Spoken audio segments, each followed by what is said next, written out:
bienvenue dans l'invité de l'X. Nous recevons aujourd'hui André Chieng, polytechnicien. Il préside Asiatique Européenne de Commerce, une société qui aide les entreprises françaises à s'implanter en Chine. Et il est également vice-président du comité France-Chine. André Chieng, bonjour. Bonjour.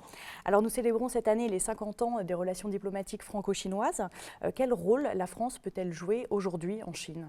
Alors, si vous me permettez, je voudrais revenir sur votre présentation pour dire que nous aidons effectivement les sociétés françaises à s'implanter en Chine, mais je pense que très bientôt, on va aussi aider les entreprises chinoises à s'implanter en France.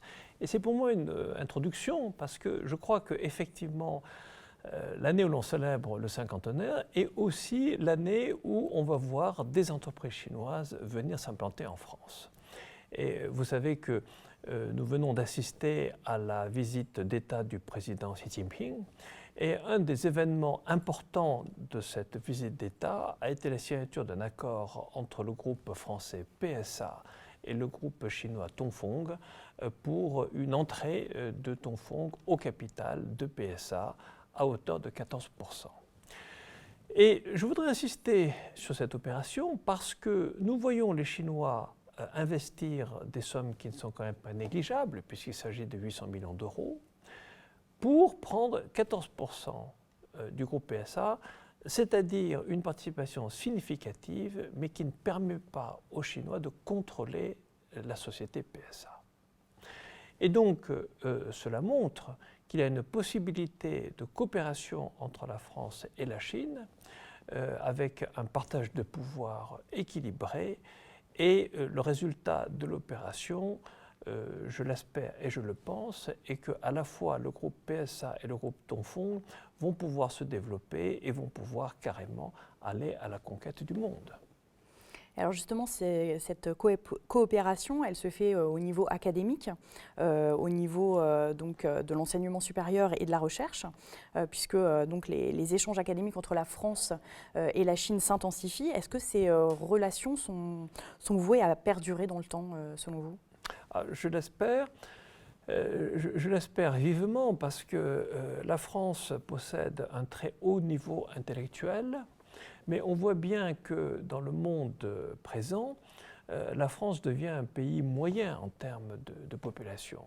Si on compare la population française à la population chinoise, disons que si la France était une province chinoise, elle serait 7e ou 8e province chinoise par la population.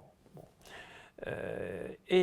Il est donc important qu'entre un pays émergent comme la Chine aime beaucoup à se dire le premier des pays émergents, et un pays mûr comme la France, il puisse y avoir des échanges qui se développent et qui permettent en effet au monde académique et surtout au monde de la recherche et développement de pouvoir travailler sur une population et un marché beaucoup plus important que s'il se limitait à la seule France. Justement, au niveau des programmes de recherche, donc en France, on a les investissements d'avenir qui existent. Est-ce qu'il existe des programmes similaires en Chine? Alors, la Chine fait énormément d'efforts en termes de recherche et développement. Je ne pourrais pas les citer tous, mais nous savons que depuis un certain temps, la Chine consacre une proportion croissante et cela se manifeste notamment, comme vous le savez, par le fait que le nombre de brevets déposés par des organismes ou des individus chinois est en augmentation extrêmement sensible. Revenons-en au niveau de l'enseignement. Est-ce que les entreprises chinoises sont preneuses du modèle des grandes écoles d'ingénieurs à la française? C'est une question très, très intéressante. Moi, je pense que culturellement, il y a une très grande proximité entre la notion d'université chinoise et la notion de grandes écoles.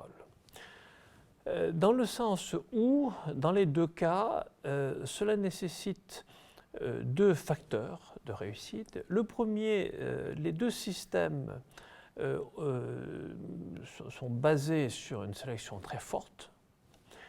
Et deuxièmement, cette sélection s'appuie sur une base de connaissances assez large. C'est-à-dire que la Chine, comme la France, sont deux pays qui accordent une importance assez grande à ce qu'on appelle la culture générale. On n'est pas comme dans un système anglo-saxon, américain, où dans certains cas, on peut avoir des experts qui sont extrêmement forts, extrêmement pointus dans une discipline et qui ne connaissent rien dans les autres disciplines. Donc la France et la Chine, de ce point de vue-là, sont assez proches et les systèmes sont, à mon sens, très compatibles. Alors, l'innovation et l'entrepreneuriat sont deux grands axes de développement de l'école polytechnique. Qu'en est-il de l'innovation en Chine et comment est-ce que l'on entreprend en Chine? C'est une très grande question et c'est une question à laquelle je n'ai pas de réponse. Je n'ai pas de réponse parce que la Chine a pu démontrer au cours de ces 30 dernières années qu'elle était en mesure de procéder à un rattrapage. Il y a beaucoup de domaines scientifiques dans lesquels la Chine était très en retard, est partie de très loin et a pu rattraper le meilleur niveau mondial. Donc l'opération de rattrapage a pu être faite avec des moyens qui n'étaient pas nécessairement très importants. Donc cette démonstration a été faite. Maintenant, on passe à une étape suivante. Est-ce que la Chine va être capable d'innover? Est-ce que le système chinois, est-ce que son enseignement, est-ce que son économie, est-ce que sa société, la structure du pays permettent l'innovation? Et là, c'est encore un point d'interrogation, on n'en a pas la preuve. Alors, je me méfie beaucoup des gens qui en parlent parce que justement, je crois que seule l'expérience, comme me disait le président Mao, seule l'expérience est le critère de la vérité. J'ai lu beaucoup d'articles et écouté beaucoup d'experts qui expliquent que la Chine va devenir le plus grand pays innovant au monde et d'autres qui, au contraire, expliquent que pas du tout, le système éducatif chinois tue l'innovation. Bon. Les deux points de vue sont basés sur des arguments qui sont tous les deux convaincants. D'où le problème, parce que quand vous avez des arguments convaincants qui arrivent à des conclusions radicalement divergentes, il faut faire ce que j'ai dit tout à l'heure, il faut attendre que l'expérience montre ce qu'il en est. Mais je n'en sais rien pour l'instant. Je vous remercie André Cheng. Je vous remercie.